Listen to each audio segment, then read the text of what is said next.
నారా చంద్రబాబు నాయుడు అనే నేను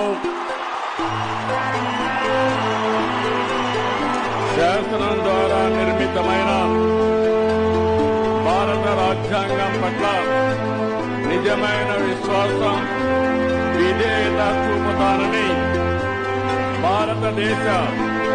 సార్వభౌమాధికారాన్ని, సమగ్రతను కాపాడుతానని ఆంధ్రప్రదేశ్ రాష్ట్ర ముఖ్యమంత్రిగా నా కర్తవ్యాలను శ్రద్ధతో, అంతఃకరణ శుద్ధితో నిర్వహిస్తానని, భయం గాని,